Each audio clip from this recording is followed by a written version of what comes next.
কেমন হয় বলুন তো যদি মাত্র 2টি উপকরণ দিয়ে এই মজাদার এবং দেখতে লোভনীয় মুচমুচে মাছ ভাজাটি তৈরি করে নেওয়া যায়। আমার তো মাছ ভাজা ভীষণ প্রিয়, আর এভাবে রান্না করে খেলে যে কারোরই ভালো লাগবে। চলুন তবে কথা না বাড়িয়ে শুরু করা যাক।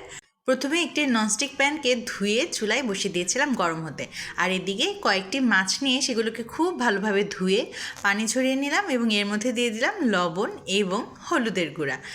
শুধুমাত্র লবণ এবং হলুদের গুঁড়া দিয়ে কিন্তু এই মুচমুচে মাছ ভাজাটা আজকে আমি করে দেখাচ্ছি।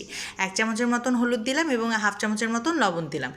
ওই যে প্রথমেই বলেছি, এরকম মজাদার এবং লোভনীয় ক্রাঞ্চি মাছ আপনারা কিন্তু একবার করলে বারবার খেতে চাইবেন। কিন্তু এই 2টি উপকরণ দিয়েই যদি করা যায় তাহলে কিন্তু আমাদের কাজও অনেকাংশে কমে যায়, আর খেতে এত মজা যে ছোট থেকে বড় সবাই এটাকে খুবই পছন্দ করবে। এটা তো আমাদের বাসার ছোটরাও ভীষণ পছন্দ করে। আমার কিন্তু হলুদ এবং লবণ দিয়ে মাছের গায়ে হলুদের অনুষ্ঠান সম্পূর্ণ হলো। এবারে ননস্টিক প্যানের মধ্যে কিছুটা তেল দিয়ে দিলাম। এবারে তেলটা গরম হয়ে আসলে এর মধ্যে আমি ম্যারিনেট করে রাখা মাছগুলোকে একে একে দিয়ে দিব। প্রথমেই কিন্তু অতিরিক্ত তেল দেওয়া যাবে না, আমি আমার সব ভিডিওতেই এটা বলে থাকি। কারণ প্রথমে অতিরিক্ত তেল দিলে দেখা যাবে মশলাগুলো তেলের মধ্যেই মিশে যাবে আর মাছের থেকে আলাদা হয়ে যাবে, তখন খেতেও ভালো লাগবে না আর দেখতেও ভালো লাগবে না। আর তাই জন্যই আমি প্রথমে অল্প তেলে কিছুক্ষণ মাছটাকে এপিট ওপিট করে ভেজে নিই, তারপর তেল অ্যাড করি। আপনারা কে কে আমার মতন আছেন যারা মাছ ভাজি ভীষণ পছন্দ করেন, দ্রুত কমেন্টে জানিয়ে দিন। আমার তো এই মাছ ভাজা খেতে ভারী মজা লাগে। আপনারা কে কে আমার মতন আছেন যারা এইভাবে মাছ ভাজি করে খান, সেটাও কিন্তু কমেন্ট বক্সে জানিয়ে যেতে পারেন।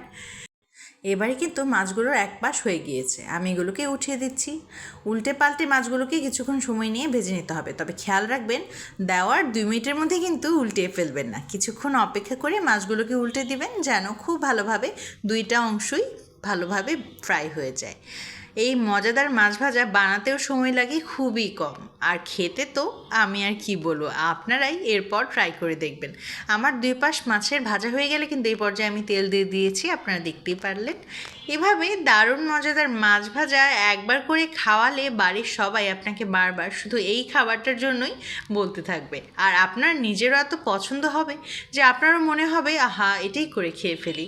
আসলে এই মজার মাছ ভাজাটা এত কম সময়ে আর এত লোভনীয়ভাবে তৈরি করা যায় যে আপনারা আপনাদের হাতে সময় কম থাকলেও আইডিয়াল খাবার হিসেবে এটাকেই বেছে নিতে পারবেন। আর মাছ ভাজা বাঙালি হিসেবে তো সবারই পছন্দ হওয়ার কথা।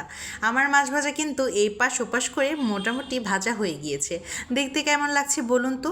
মাছ ভাজার এই পর্যায়ে কিন্তু আমার দেখতে বেশি ভালো লাগে, তখন তেলটা ফুটতে থাকে এবং মাছের কালারগুলো এরকম সুন্দর হয়ে আসে, তখন তো আমার মনটাই জুড়ে যায়। মাছ ভাজিগুলো আরও কিছুক্ষণ সময় নিয়ে এপিট ওপিট করে ভেজে নিচ্ছি যেন খুব ভালোভাবে ক্রিস্পি হতে পারে। ক্রিস্পি মাছ ভাজা আমার ভীষণ পছন্দ, তাই জন্যই আমি বারবার আপনাদেরকে বলছি যে এই মাছ ভাজা কিন্তু একবার অবশ্যই করে খেতে হবে।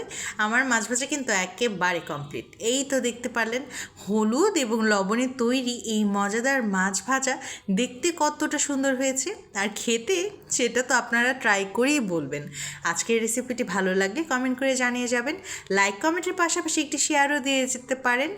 আর যদি রেসিপিটি ভালো লাগে তবে কিন্তু অবশ্যই একবার আপনারা রান্না করে খাবেন এবং সেটিও আমার সঙ্গে শেয়ার করবেন।